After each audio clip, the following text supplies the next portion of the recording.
if you've ever been riding a bike and started to notice, oh no, my front fork seals are leaking, you're like, ah, what in the world is it going to take me to get these going? I've done a few Japanese bikes as far as seals go. Pain in the butt. An absolute job, and you need special tools, and it's always a pain, and it's a nightmare. And I found out that the Triumph Rocket actually is fairly easy. So I thought, let's make a video. Somebody else had one up there, but it wasn't very informative. So I thought, let's make a video, put it up, help out other riders to understand that it's not going to cost you an arm and a leg to do this, because parts wise, it's about 50 bucks Canadian. So it's really worth a couple of hours to go through this, get it done, and get yourself started. So I'm going to walk you through it. There's a few steps to look at, but I thought, well, we'll give you all the tools and we'll see where this goes.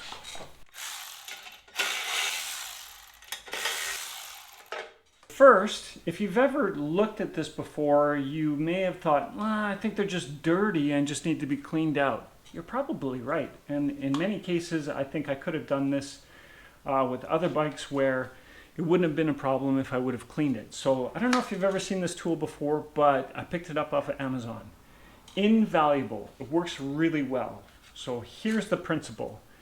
It has these little hooks that basically go up inside the seal, rim around it, and pull out any dirt that might be sitting in there. That dirt is going to cause your seals to leak.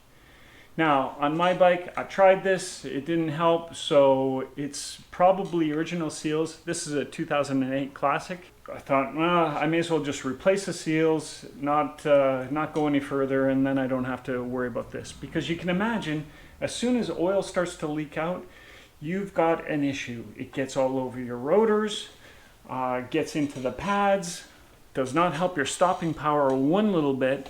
So best to get this addressed before any more problems. But I'll show you how to use this first of all.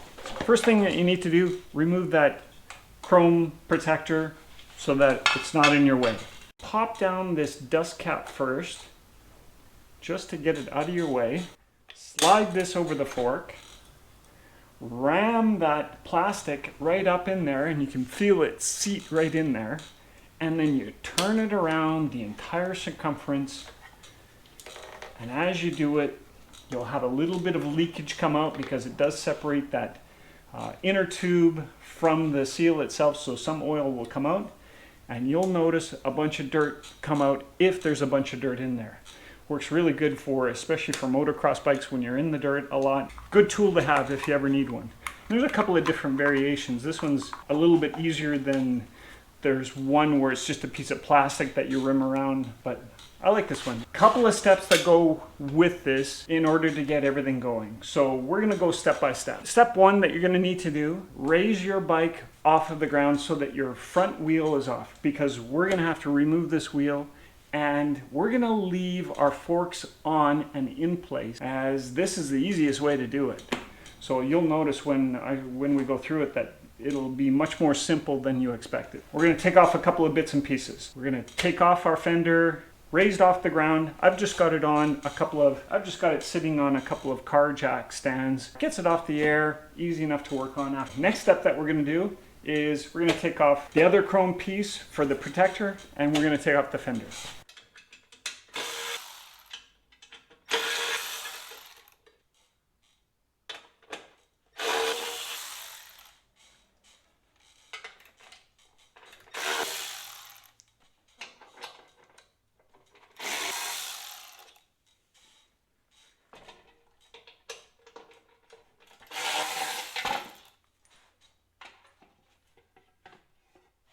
Next step, we have to take off the brake calipers, only because we're going to have to take this wheel off and they get in the way. So we're going to pull those off.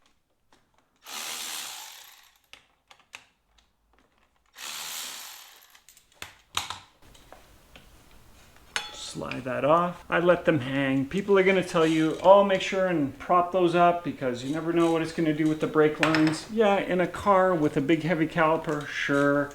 We're not dealing with that. It's not that heavy. So I'm not worried about it. Comment if you like. I don't care.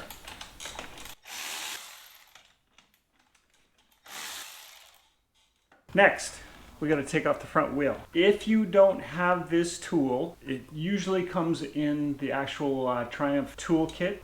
But if you don't have it, go down and grab one, because it's going to be probably a number of times that you take this off if you do some do-it-yourself.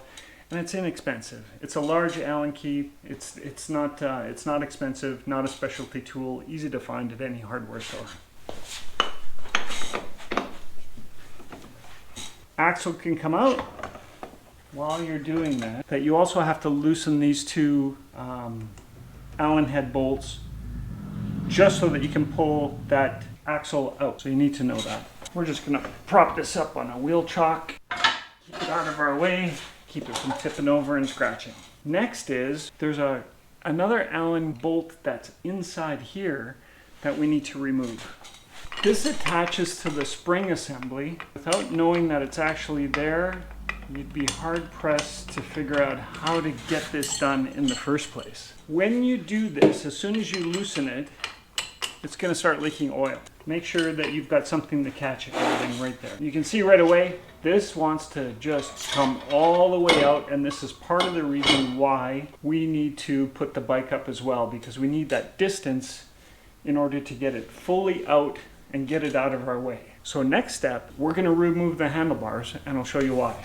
We need to get up this end cap in order to pull out that assembly and make sure that we've got everything out of the way so that we can get at the seal, and I'll show you where those seals are located. So if you haven't done this before, a couple of steps. First is you have to take this cap off in order to access the bolts that hold onto the instrument cluster.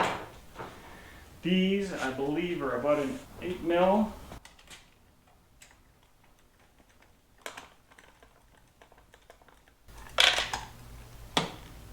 And you can just slide it to the side. Of course, my bolt fell. Now I have to go search for that. Next, since our handlebars are going to be flopping down on us and we need to get them out of our way, I'm just going to put a bit of a cushion down so that I don't scratch my tank.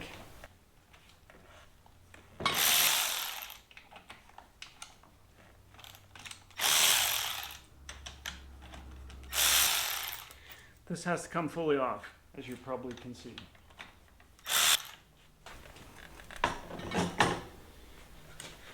Now we can get at these without any issues. So here's something that's important to know. Once you have those springs coming down, these are not under tension. So you can pull this cap right off and not worry about it springing into your face.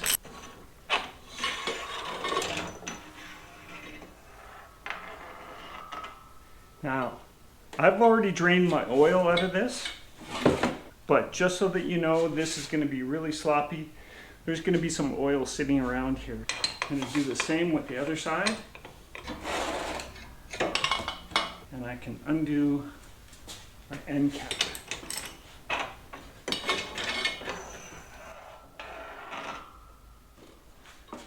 So at this point, easy, super easy. So you've probably done this before in other ones, like I say, where you had to pull the whole fork out. You had to use some special tools. Not here. So there's what it looks like inside. And I'll show you a diagram also of the parts manual and the service manual so that you can see what exactly is all here. But it's going to be super easy to take out. So let's go through it. We can get at these seals. So first thing that we need to do is we pull out this circlip. Relatively simple. And then, without scratching the inside surface, because that's the worst thing that you could possibly do, we're going to work this seal out without doing any damage. And it comes out fairly easy. Let's do the second one as well. Hopefully you can see. Pulling out that circlip again.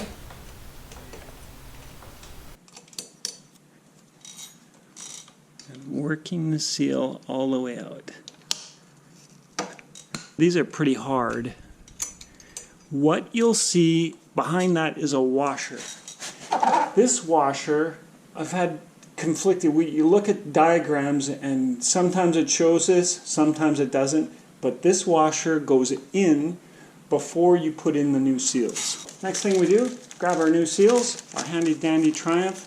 I'll put the part numbers on there, but like I say, 25 bucks for me in Canada, which is, when it comes to Triumph parts, probably the cheapest parts you'll ever see. So you'll see two different orientations when it comes to this. One has this metal spring on the inside, that goes on the bottom. There's no spring on the other side. That goes on the top. So what we're going to do is we're going to just take a little bit of fork oil and we're going to lube up the outside, just a little bit around the edges, just to make it a little bit easier. Don't forget, you need to put that washer in first. Set it in there, and then press in your new oil seal. Now, I like to push this in by hand as much as possible, because if we start tapping at this, who knows what kind of damage that we're going to do, and that's the last thing that we want to get into. What you can do is you can find a socket about that right size and use that to tap a little bit. So I'm going to see what I have for this. I've got a size 36 socket that is pretty close to that overall diameter, and I'm just going to lightly tap this just to try and seat it as much as possible in order to get that circlip in. And I don't think we're quite there yet.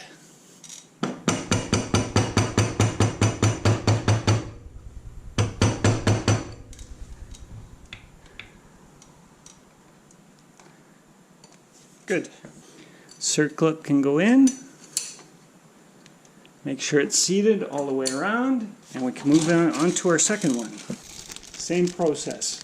New oil seal with our taper, a little bit of oil just to the outside, just to lube it up and get it in there. That's what she said. Put in our washer first. That one's not going to stay as nice, so we're going to put it all in together at one time. Push it in as much as you can by hand. Once you got it seated as much as you can use our socket again and just gently tap it in. Make sure we got a spot for our circlip to hold. We do. And voila! You've just installed your oil seals. I'll be interested to hear from people in the comments just what you think about this versus doing other motorcycle seals, because for me, once I saw how easy it was a no-brainer to say, oh, we're definitely doing this. Now we're back to the part where we just put everything back in, button it all back up, and we're basically ready to go, and we'll show you how to fill them. Grab our left stanchion, and I've got a little bit of grease on here already, but you know what? We're going to put a little bit on the seal on the inside just to make this a little bit easier on our seal. We don't get any tears, and it'll be a little bit easier to insert as well.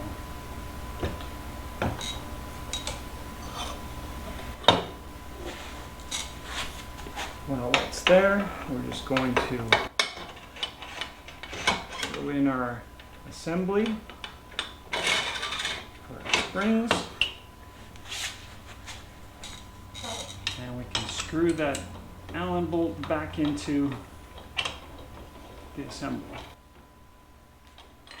I'll also link from the service manual all the torque specs, just so that you have that in place as well, so that you'll have everything to reference to when it comes to that too. Just get this in first, slide it all the way up, grab our spring assembly,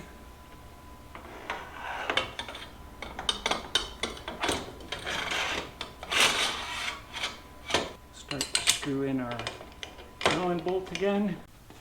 So before you finalize everything, you can add your 667 mils of fork oil. I'm using a 10 weight. I wanted it a little bit stiffer, so versus the 5 weight, which is what is recommended. Graduated cylinder would be better than this, but I think we're going to be close enough.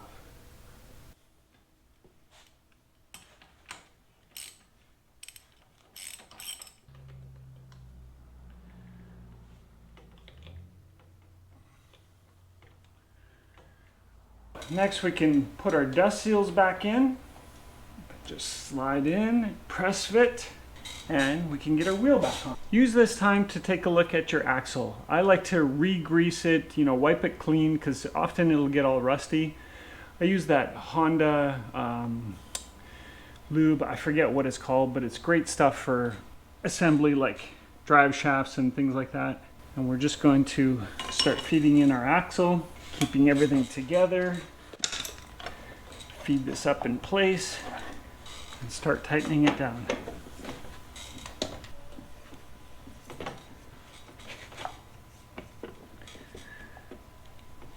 Don't over tighten. Use the specs right there. Because keep in mind that these Allen bolts are going to hold that in place.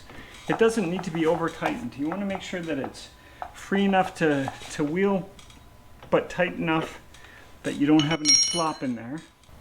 We're going to tighten those up next.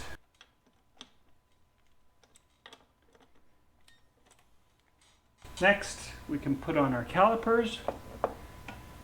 And if you haven't already, check your front brake pads just to see what the wear is like. These are brand new for me because they were soaked in fork oil when I got this bike.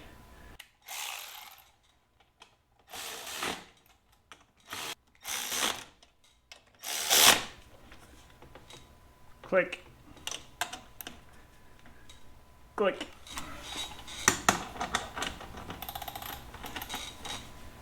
Click. Click.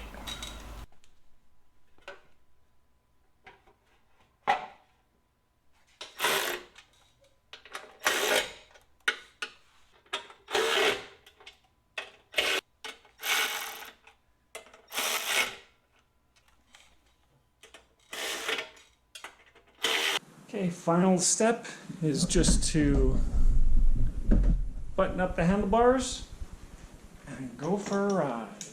So let's just get this all back together again. Goes back on exactly the same way it came off.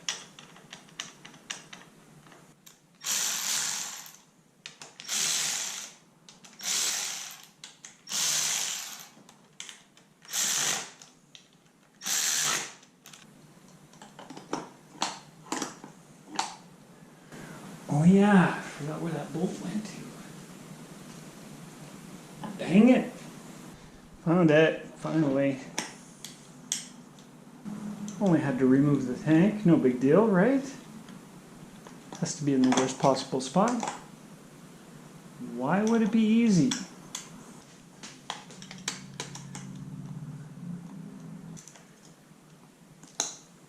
Click, and we're done. Well, I hope that was relatively useful. It's not meant to give you full step-by-step and exactly what to do, but it's a little bit easier method versus trying to take the forks out entirely and working on them in a vise. I find this is a way easier way to do it, and it's possible with the Triumph. Japanese bikes, not so much. It's much more difficult if you've ever done it. So if you've looked at this and you said, hey, I can do that, you can. There's no question. You need just a couple of tools, relatively quick and easy. So just a few updates. I'm going to post the actual service manual, look at the information there.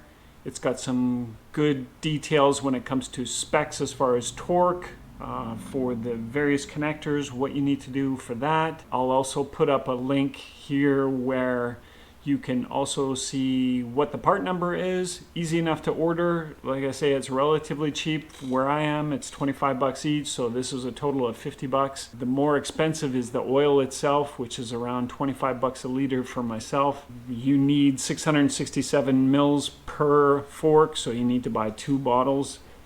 And another way to measure it is you can do the 89 millimeters from the top, but that's when the fork is fully compressed. I find it's really difficult to measure that. So since we know that the oil is completely drained out, it's just easier to add the actual amount that you need, and that's the easiest way to do it. trying to measure from the top, it's not hard, except you need the fork fully compressed, and that's where it becomes a little bit more problematic. You have to open it up, be able to get in there, and I just find it might be a little bit messy in order to do that. So this is easier. This bike is relatively new to me, so I've got a few things I want to do to it just so that it's back up and running properly. I just go through a few things, and maybe I'll post some videos about it, so keep an eye out. Now, I got other things to do, so I need you to get out, stop bothering me, don't ask any questions, out. See you next time.